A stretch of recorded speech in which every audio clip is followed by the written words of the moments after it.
Welcome to the Come.Union podcast. We are your hosts. I'm Erin. And I'm Ramonita. Come.Union is all about relationships over religion. Relationship with Christ, with ourselves, and with one another.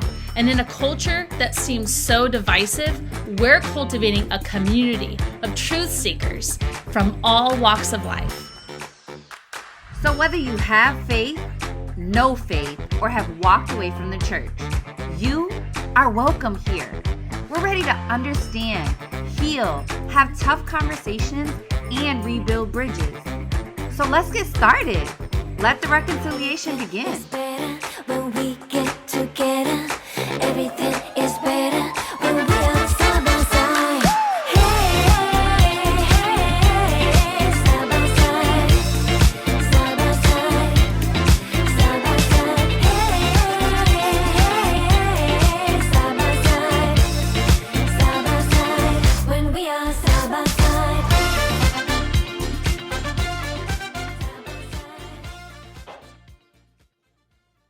Hey, E. Hey, T.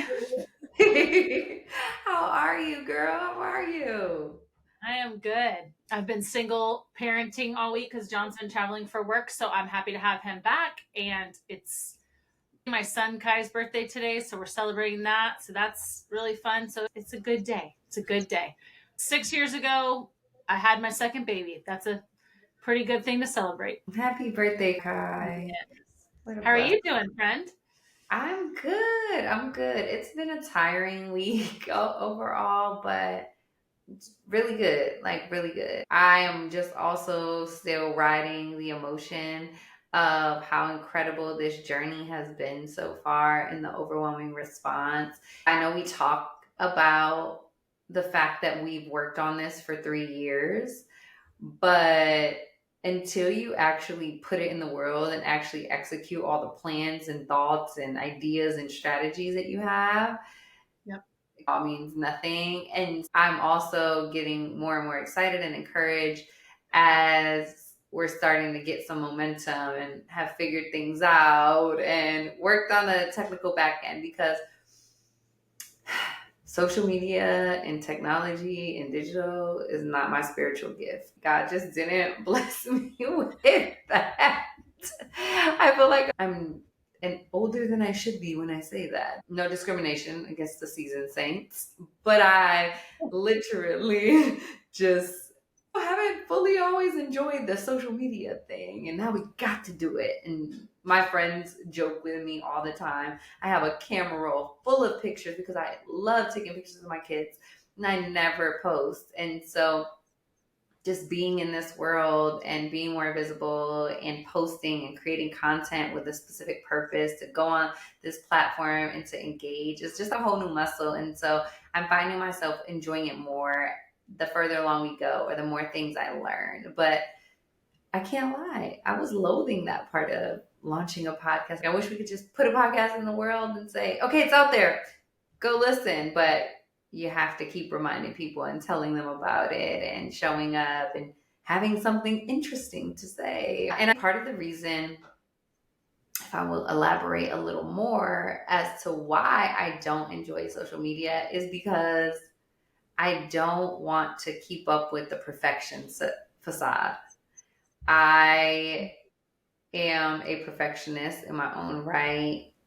Stems from my childhood trauma, and it's one of my coping mechanisms. And I try to avoid anything that makes me feel like I have to show up perfect, whether that be friendships or whether that be social platforms. And so I've struggled there because I'm an open book. I am a super transparent person if we have a conversation, but putting it on blast for a platform where people are having superficial interactions just hasn't always been my thing. And so now to be there and try to bring substance and build a community, because I'm recognizing that it is necessary and it can be an asset, and it does not have to be negative, or I don't have to look at it that way, is definitely a mindset and a perspective shift that I'm having in the midst of us doing this so far. If only it was easier. to get started. We would have done it a long time ago, but all of the hardship that comes with starting a podcast and dealing with our own stuff that keeps us from doing it. And also going through transitions in our life, which is what we're going to coincidentally talk about today, is what are transitions in life and what do those look like when we're trying to be obedient to God. And we left off in our last episode talking about what does it look like to manage transitions in our life. And I thought maybe we should talk a little bit about how we got started.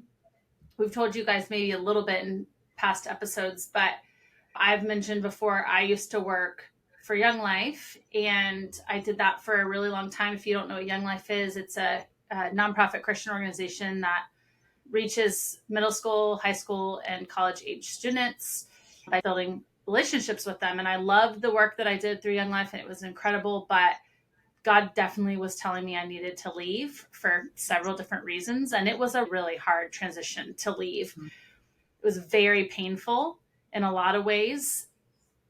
It didn't need to be painful, but it was. And that caused me to go into a pretty anxious place and have to really wrestle with what the Lord was saying to me in the midst of my grief and frustration. But right before I left Young Life, or right after I had resigned from Young Life, TT and I had been friends for a while. We had met in Supper Club, which was shout out to all the Supper Club peeps that are listening to this podcast. John and I started a group to just hang at our house. We would talk about Jesus, what life looks like following Jesus, who is Jesus, people that were there. Some of them believed, some of them didn't. Some of them were exploring faith. It was this beautiful thing. And we had really good food, especially when TT cooked. TT's an excellent cook. And it was incredible. And COVID hit, and TT and I remained friends. We're still friends with other people in Supper Club too, but this is about TT and I, because we're the ones that are doing Come.Union together. And we were supposed to go for a walk, and she did not know that I had resigned from Young Life yet. And I did not know that she had left Nike. And we decided to go for a walk, but I had this thing stirring in me for a long time that I was supposed to do some kind of community, create some kind of community that was around the work of reconciliation. I had felt it really deeply in my heart. And after I had resigned from Young Life, it started to become a little bit more clear that I wanted to do that with a partner. And I wanted to do that with someone else who shares the same vision, same kind of heart, passion to see people reconciled. And God put TT on my heart. And at the time, she was working at Nike, and she's the senior level executive. And I'm a senior level executive in ministry, but felt intimidated by it. But I just kept feeling like the Lord was asking me to say something to her about it. And so we were going for this walk. And I remember saying to the Lord, okay, if it naturally comes up today, Lord, I'll say something to her about it. But that's the extent of it. And we were an hour into our walk, and she had told me, hey, I actually have resigned from Nike. I don't really know what's next, but she was spitting out some different ideas of what she could do. And I'm listening to it. And while I'm listening to it, I'm thinking in my head, no, don't ask her, Erin. Don't ask her. There's no way she's going to be interested. But I did. Out of obedience, I decided to ask her. And I said, hey, TT, I don't know where you're at. I don't know what God has for you next. But I feel like I need to say something to you. And that is, I feel like I'm supposed to create a community of reconciliation. I'm supposed to be a part of something that looks similar to the Supper Club we've been doing. But I think it's supposed to probably be through a podcast. And I was like really nervous. And I said it to her. And I remember, okay, I said it, Lord. I've been obedient. I said the thing. Now, fully expecting her to say, no, you're a crazy girl, in her kind way. And instead, what happened over the next, couple hours was a whole business plan. We probably have not followed it exactly, but TT just started spouting out all these things and what it could be called and what we could do and how we could do it. And it was this beautiful expression of what happens when we trust the voice of God within us and we ignite the voice of God in someone else. Because I truly believe, I have goosebumps even talking about it. I truly believe that by being obedient to what God had told me to ask TT, that obedience ignited something that was asleep in TT that she did not even know existed. And by being obedient, it woke her up and her vision came alive with it. And it was this really beautiful process of watching what happens when we listen to the voice of God. And I've said this to you a couple times in my life. I seem like a super confident person to a lot of people.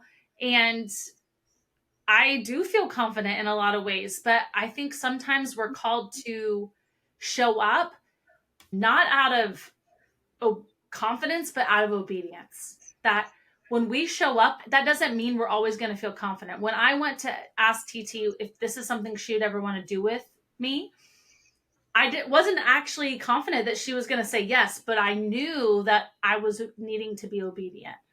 And so that led us to our transition of beginning to process from our post careers of what we had currently been doing to dreaming about the future for the last 3 years.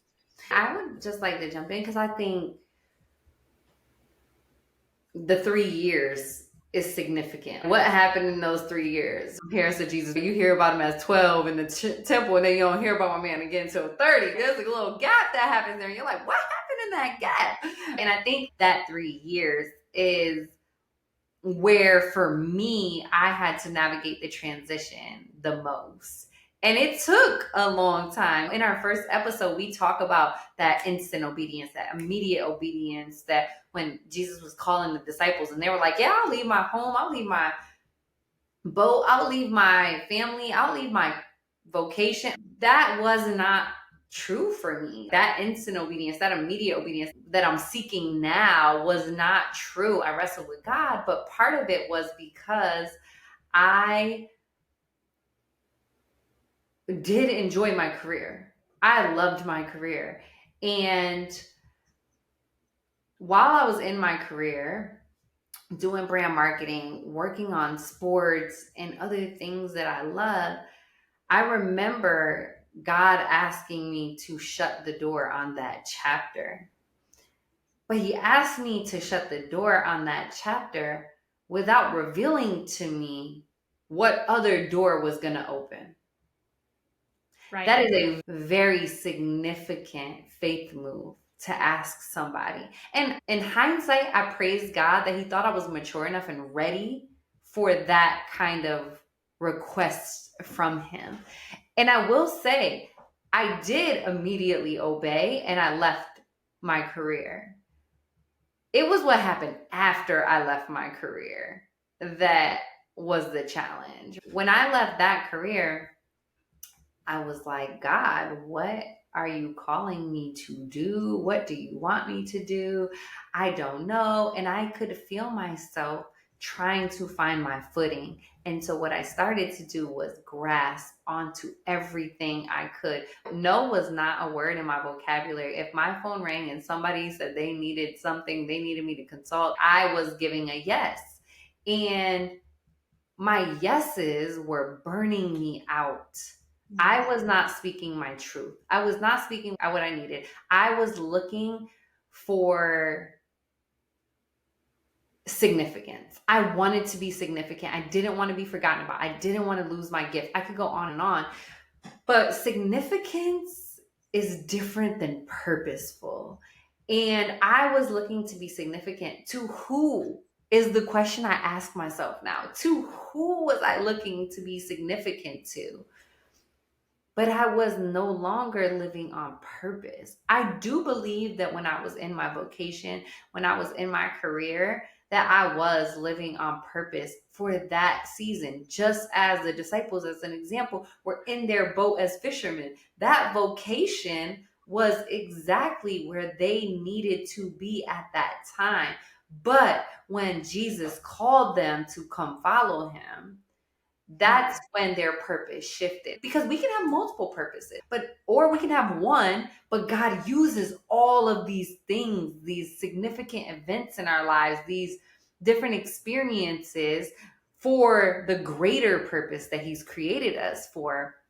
And so for me, working in marketing, promoting something, products to mass audiences, building content, thinking of how to reach audience, whatever you want to call it, like God wastes nothing, because I do see now how my vocation prepared me for this moment to live this purpose out.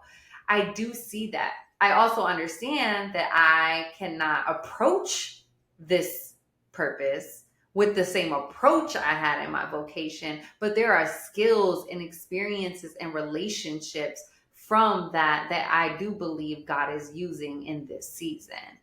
But that transition was hard. And so I kept saying yes and yes. And I was taking on work, and I was trying to find my value. I was trying to make sure financially that I was still a contributor in my home. There were just so many insecurities that were bubbling to the surface for me in my transition. And that is where the question I always talk to you about on this podcast, one of them came from. Who did God create me to be? Why did he create me? What did he create me for? That identity question became so massive because prior, who I was so wrapped up in what I did and who I worked for, who I associated myself, all of these things. And the transition for me was a little bit of what my spiritual mentor, I think she says there's 5 D's of transition, but one of them is like disidentification or disassociation. And there was a bit of me having to have my whole world look like something I didn't recognize. Yeah. And figure out what I was supposed to do, where I was supposed to go. And in that transition, I felt like sometimes I just sat at the light. Like I just sat at the light and I didn't move. I didn't know what to do. It was all so unfamiliar. It was so uncomfortable. And sometimes I sat in my car and just sat at the wheel in my car at that stoplight, and I just let God have it. And he can take it. That's the beautiful part. Like he can.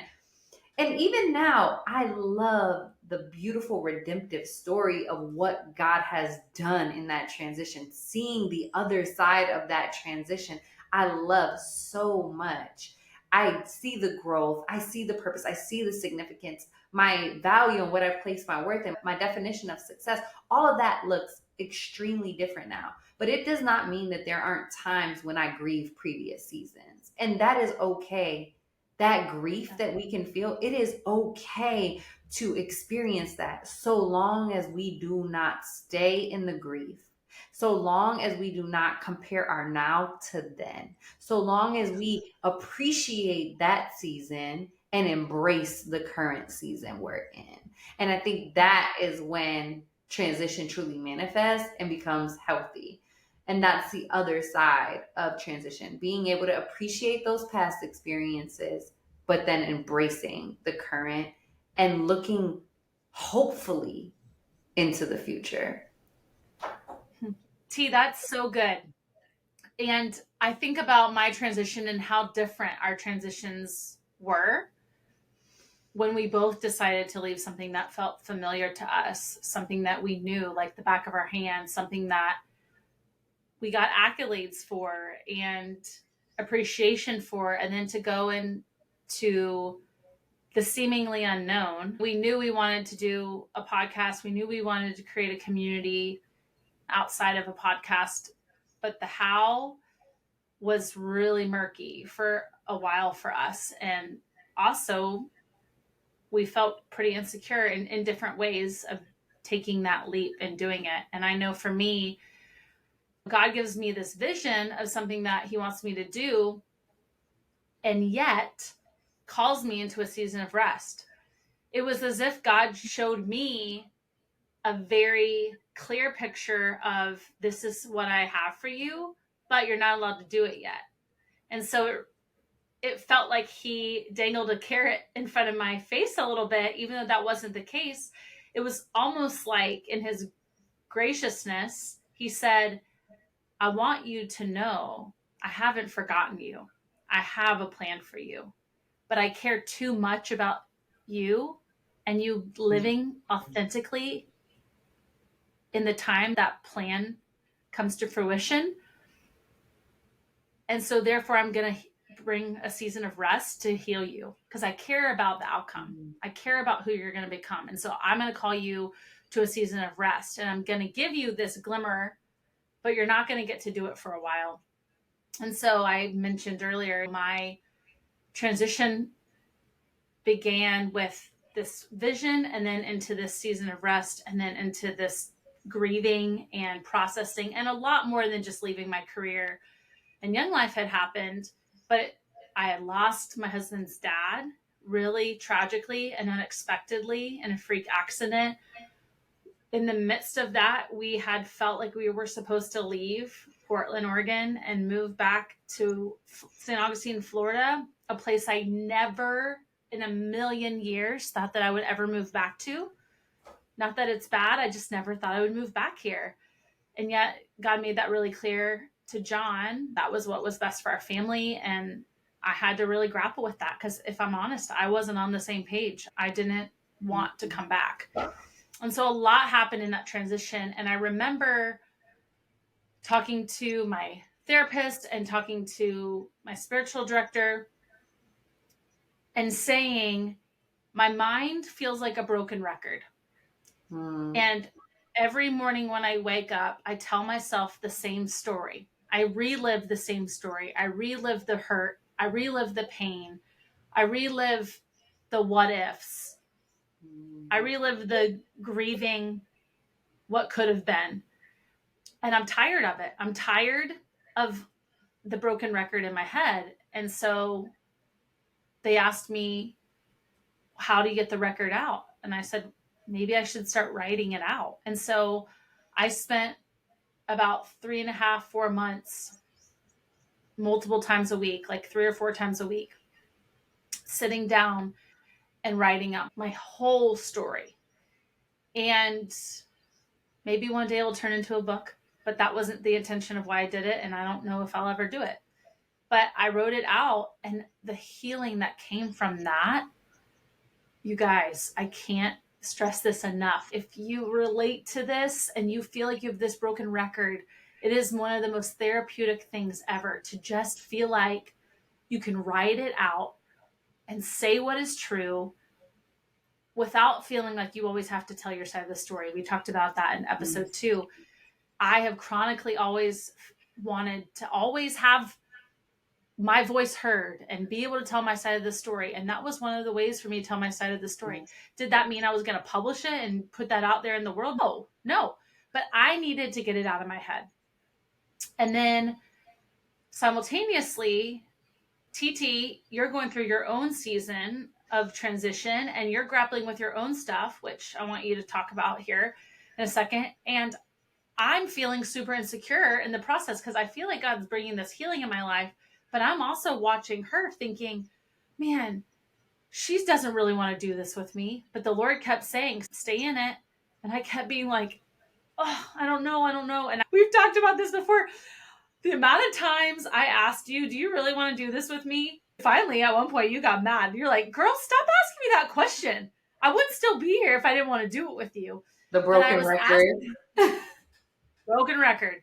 But I was asking the question because I kept wanting to make sure I heard God. I heard God correctly. And the other part of it was, and I think this is really important to say, very important to say, I had been disobedient in the season before. I heard in my heart and in my spirit that I was supposed to walk away from Young Life 9 months, 10 months before I ever did it. And I will tell you that a lot of the pain and the hurt that I was caused in my leaving came out of my own self-infliction of choosing to stay in something that I was not asked to stay in, choosing to take on people's jobs and do work that I wasn't asked to do.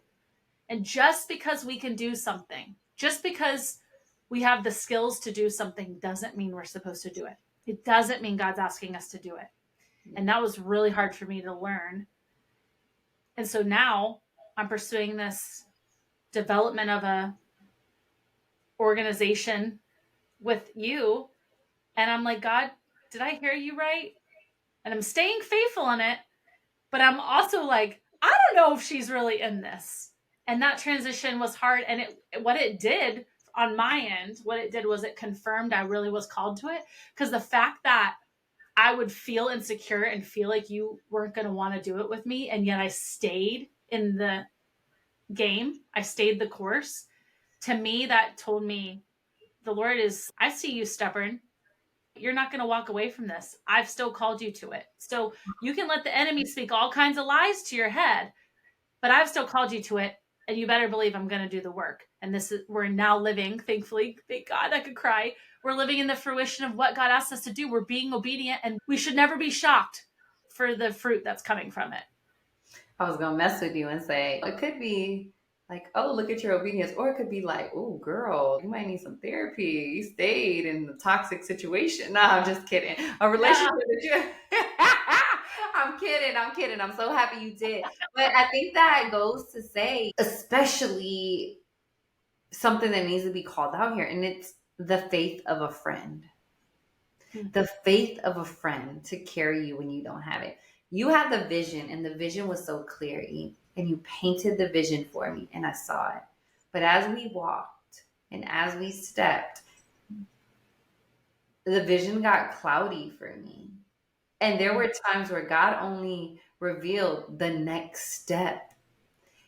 And part of that was because he knew I wasn't ready for the next 10 steps or the next 20, because sometimes if God gives me the next 20, I try to jump ahead to 20. Okay, God, I did it all. Okay, I'm here. Or I try to rush through steps, or I try to pretend I don't need certain steps and I can shortcut it to get to the vision because I know the vision. Or I try to take my route versus God's route, because it's like the equivalent of putting an address in your GPS and seeing how long it's going to take you to get there and convincing yourself that you're going to cut off 10 minutes and get there faster because a better way to get there. But we're not privy to the entire route. We're not privy to what's happening on our journey to the destination. We're not privy to the turns, the detours, the traffic jams that we're going to run into, that God's trying to navigate us around. And so sometimes it's our stubborn will thinking that we know better than that GPS, the God positioning system, that we try to do it in our own way and end up just getting rerouted to God's GPS route that he was calling us to in the first place. And we can delay ourselves from getting there as fast. I talk a little bit about a project that I'm working on, about what I've learned about the character of God through being a mother. And so everybody knows I have this little side project where I just keep notes in my phone. And someday, maybe to your point, it'll be a book that I release into the world. And so the other day I had one. My niece is staying here. She's 12. And I was trying to tell her, hey, go grab your laundry. We're going to do laundry today. We got to do a couple things around the house.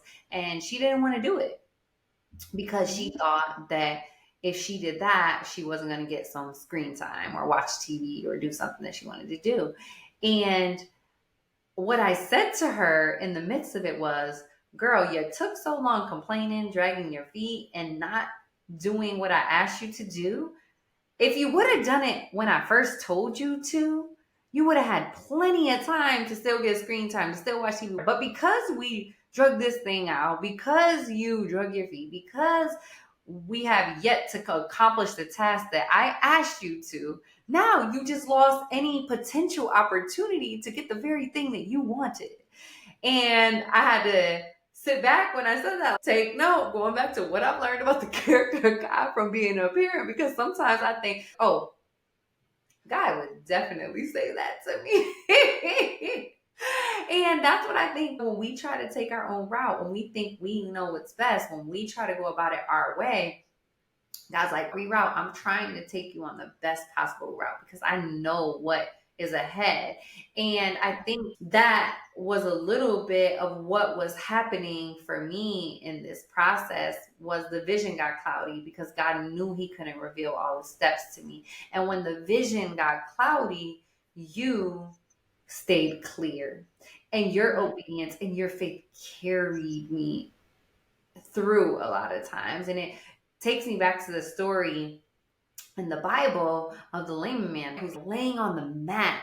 And the only way that he's going to get to Jesus is through the roof. And his friends, the faith of his friends for his healing is the very thing that gets him healed, because they figure out how to get this man to have an encounter with Jesus. And for me, that was the role you played in this season to launch this podcast. It was the faith of a friend, the belief. Going back to what you said earlier, I love your obedience ignited God's voice in my life. Without the strong conviction that you had, I don't know that I would have pursued the calling on my life. I think I would have run from it. I think I would have come up with a million other excuses, fears, whatever, to not do it. And I think I would have run back to the places where I was comfortable, because I know that it comes easy. I know it's a place where I can add value, where I can find worldly significance, where I can be applauded, get the accolades. But that was not what God was calling me to in that season. And so I do have to thank you, because it is powerful for the faith of a friend. When I talk about the faith of a friend, I was talking to a friend of mine last night, actually, and I said to her, I still believe in miracles. There are a couple situations that are happening with some of our friends or family members, and I just started naming them. And I was like, I don't know that in the midst of their situation, they have the faith to believe that God can still perform a miracle in their situation.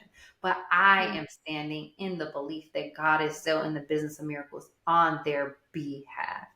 We have a role to stand in the gap sometimes and believe for people until they can believe for themselves. We have a role to believe in people until they believe in themselves, to believe in God for people until they can believe that God can do that work in them, that they are worthy, that they are loved.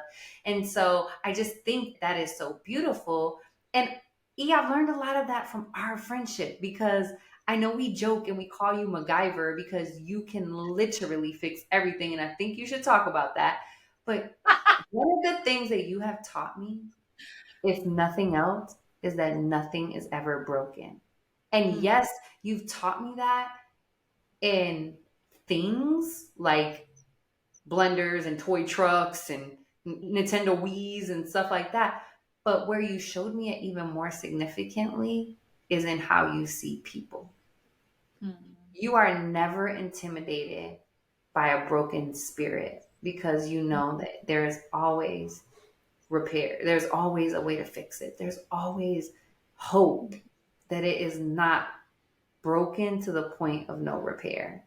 And so I just thank you, because that to me is what the faith of a friend looks like. And you've done that for me in these seasons and in this season of transition too. And so my prayer, especially for those listening on this podcast, is each and every one of you listening would find a friend that has the faith to believe for you, the faith to believe in you, and the faith to believe that God will do a work in you. Yeah. Wow, T. If you're watching this on YouTube, you probably see that I've been like trying not to cry the whole time. Wow, those are such sweet, kind words. So thank you. Well, I gotta get my composure back. I think honestly, me being able to show up for other people in their life and not believing that anything is ever broken is because I don't want anyone to ever believe that I'm too broken or to abandon me. Part of my heart is that I never want anyone to walk away from me. I never want people to abandon me, so I will never abandon anyone else. That's how I feel in my heart. I don't ever want to abandon people, and that's like the most painful thing if someone does feel that way. A lot of that comes from some unhealth, like past things of just sometimes to a fault, putting yourself out there and really getting hurt, becoming a rug to be walked on. And so I've had to heal from a lot of that. But on this end of it, what I believe God has called us to do is to believe for other people. And honestly, I feel like I'm better at believing for other people than I am for believing for myself. Can I get an amen? Amen. I just needed it. I didn't want to interrupt, but amen. No, No. I don't know why And we're so, wired this way, but amen. yes, soul sister girl.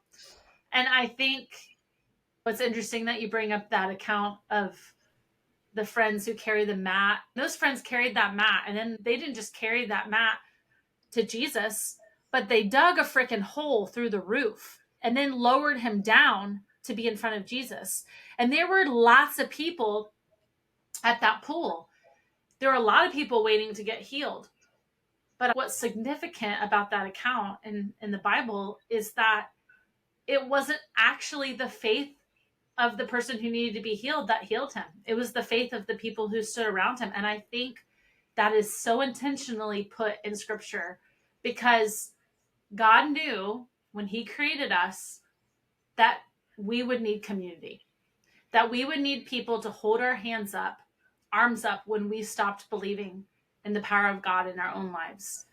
The same account happens in the Old Testament when Moses's arms got tired and Erin and I think the other one's her, sorry, theologians who listen, I'm forgetting the other name, but they were holding up the arms of Moses because God had said, I've called you to do this work and don't stop. But when you put your arms down, it will, my favor will end. And so these friends were holding him up. And I think that's why community is so important. It's why I didn't want to do communion alone. It's why you and I's friendship is so special and such a gift in my life is because I have a place where I'm safe. I have a place where I can come and talk when I'm discouraged. I can come and talk when I have a vision or an idea and everything in between. And yet on those days, and there's a lot of them, that I feel discouraged, you speak those words into my life and remind me who I am. And even in my insecurities that I mentioned before, you were a person who kept reminding me, no, E, I want to do this with you. And here's why. And I know that God is incredible by making us friends, giving us each other because we have very different gifts. We're very alike in a personality, but we have very different stories and very different gifts. And so God's uniquely used our backgrounds and has prepared us for this. And my background of ministry and feeling comfortable in that may be what shines, but my insecurity in saying, I don't know how to build a organization. I don't know how to do marketing, even like trying to write the social post for the first week. I'm like sitting, typing copy to you and sending it back to you. And you're like, E, you're a better marketer than you give yourself credit for. And I'm feeling so insecure trying to write these posts because I'm like, oh, you've done this for big companies. I've just done this for ministries and just demeaning the experience that God's given me instead of speaking from a place of, no, God, you have designed me and wired me specifically, and I have something to bring to the table. And I want to speak that over this community. You have something to bring to this world that is unique, that God has wired you for. And don't you let any freaking lie into your head that what you have to offer is anything less than what God has intended. And it is big. What God has is big. I speak that over my boys. I spoke that over Kai this morning. I said, your life is meant for huge things because God created you in his image. And I don't want anyone ever making my boys think that their life isn't full of purpose. And I don't want anyone in this community to believe their life doesn't have purpose. God has a unique purpose in your life and he will reveal it in time. It just may not be time yet. And I think it just goes back to he wastes nothing. Like nothing. I was talking to one of my mentees. She actually introduced me to the church that I go to now.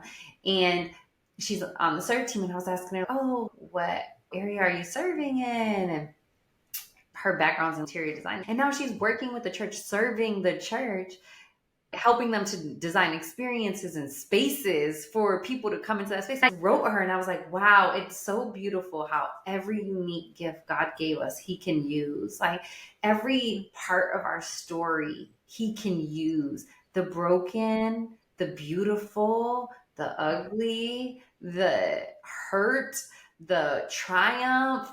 God wastes nothing. Not a single detail does he spare. And that's so beautiful because we don't always understand. We're never going to be omniscient. We're never going to be as clever as God. No matter how many times we think we figured it out, I feel like God's always up there. Gotcha. It's like watching a show and you swear you could be in the writer's room because you know what's about to happen. You know who the bad guy is or whatever. And it's like, you thought you had me, but nah, gotcha. That's how I feel God is. Let me write the story.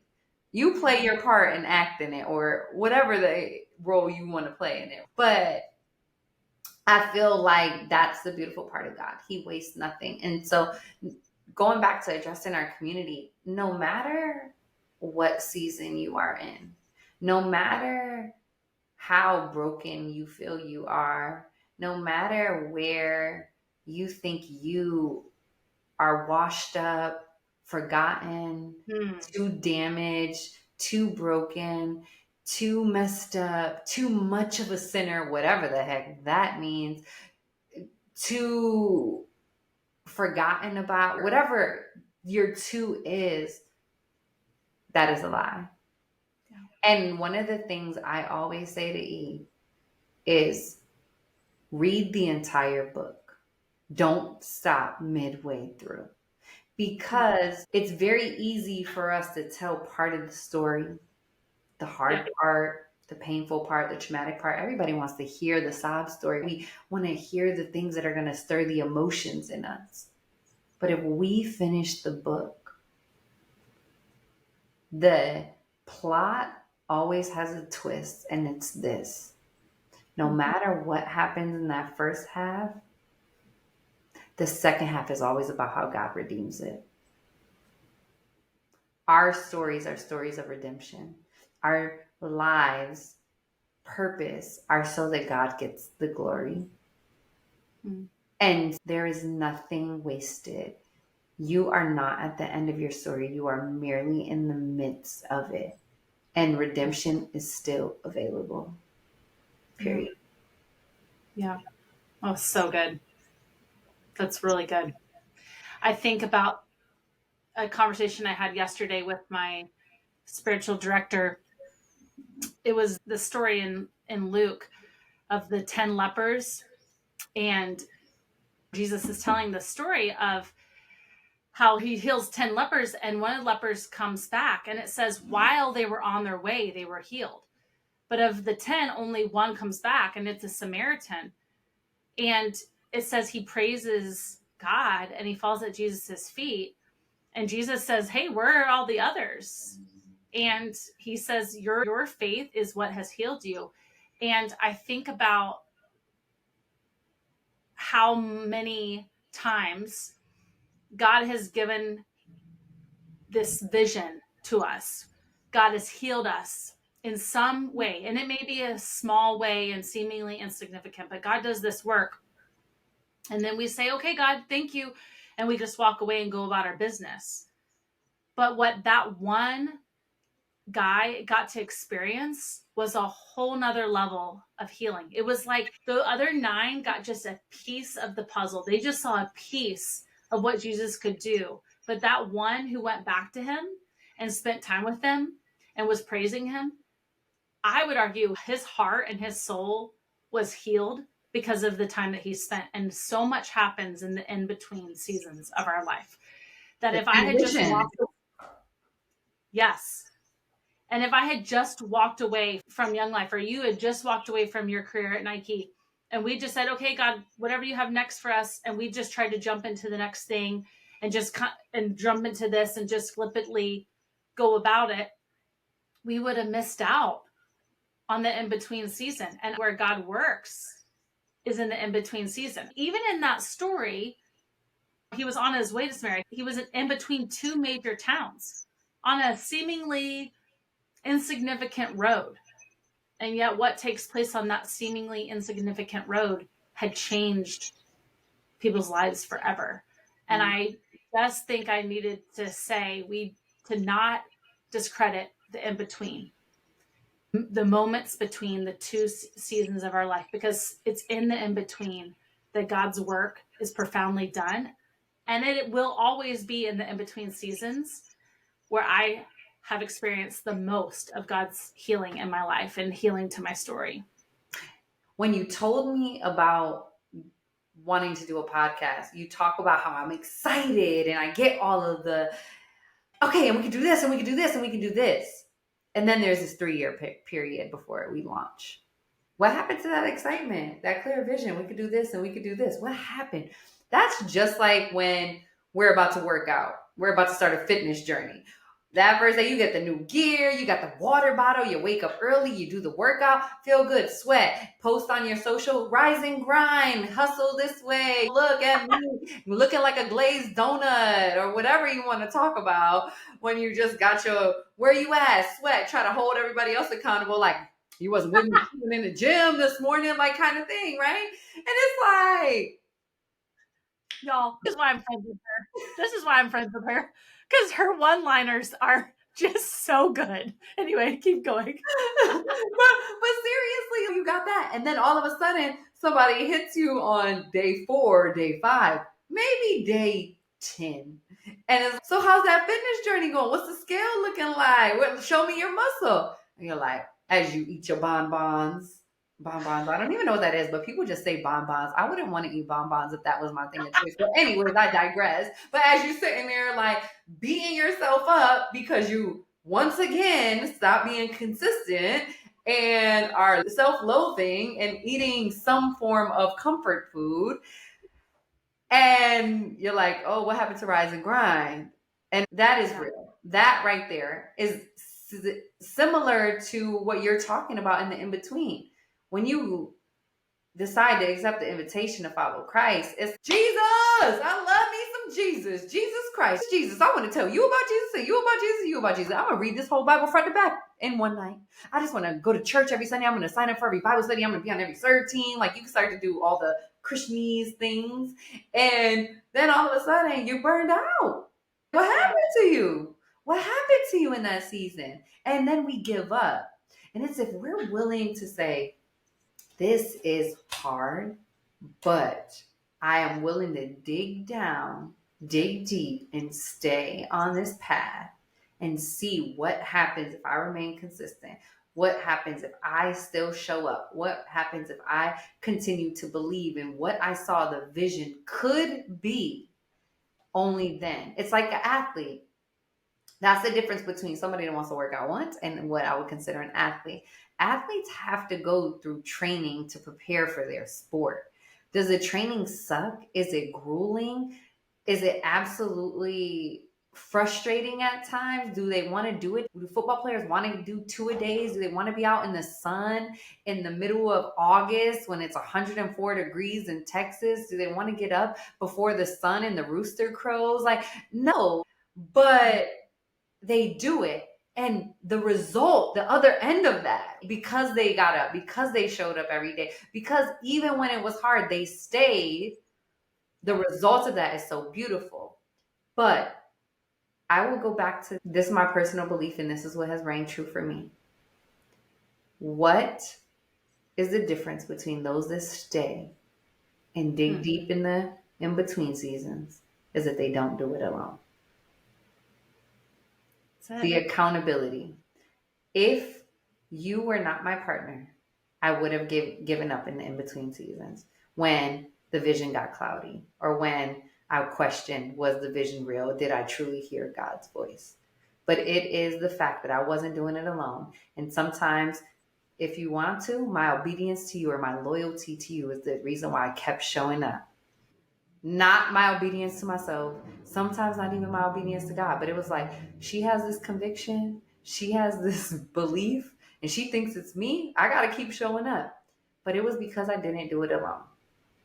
Yeah. It's when we work out. If we got somebody that's expecting us to be at that gym at 5 a.m., we're going to get up and be there at 5 a.m., no matter if we still got sleep in our eyes and our breath stinks. Like, we will be there. And unfortunately, it is harder to be accountable to ourselves, to keep our word to ourselves than it is to other people.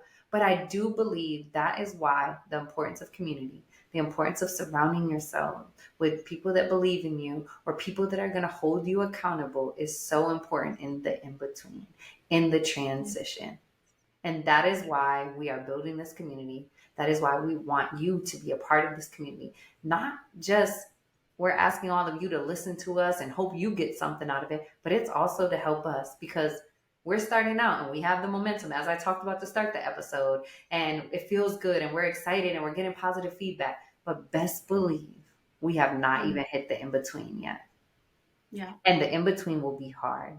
And that is why, just as much as we're asking you to come and be a part of this community for you, we are asking you to surround us with community as well, because that is what's going to help us when we get to the in-betweens. Yeah. Yeah. And it's uncomfortable also to be in community. I think we can admit that. Although we were built for community, although God wants us to be a part of community, it can be uncomfortable because that means we have to come as we are if it's going to be real. And that means that we're going to have to not judge ourselves and not judge the other people in the community, but give freedom and give inspiration to one another, give belief and faith where it may be lacking. I think about some of you who are joining us on this journey have walked away from faith altogether. And that's a really painful place to come back into community when maybe the community that was most dear and near to your heart, the community of the people that you once trusted, you felt abandoned by. I understand. That is really painful. I've been there. TT's been there. We've actually experienced that. It's really painful to trust people again. And yet we're asking that you would trust us and to join us in this, because I don't believe that we can succeed doing things on our own without being surrounded by people to hold our arms up. I also believe that when I have people that are walking with me in my good seasons and in my hard seasons, I have a mirror that's being held in front of me at all times, because those are the people who've seen me in both states and can humble me where I need humility, and who can lift me up where I need to be lifted up again. And if you're not hearing this from another person in your life right now, hear it from us, people who want to walk alongside you. Keep going and be obedient to the voice that you hear within you. Continue to be obedient to that voice. Trust that voice on your days that it's hard to believe. I'm believing for you. We're believing for you. And we're saying keep going and trust the process, because it really is a process.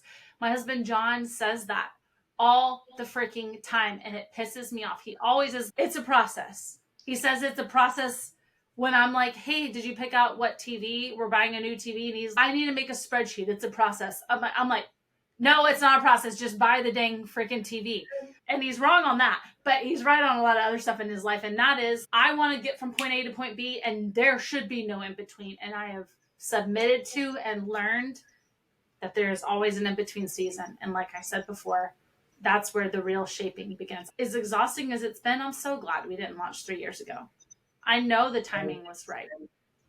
I wasn't ready. Well, I wasn't either. In between these episodes, we will be praying for you. Sadly, we're going to sign off on this one, but we hope that you will continue to join us on this journey.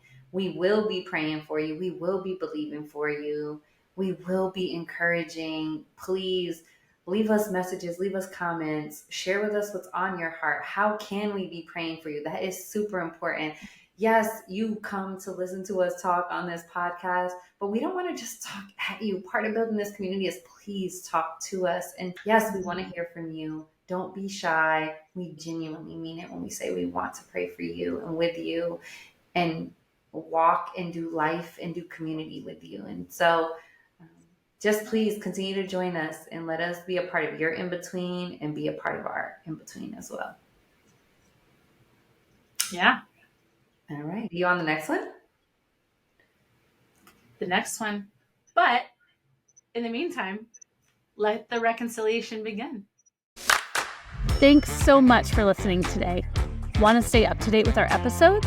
then subscribe to our podcast and newsletter on our website, Come.Union.com.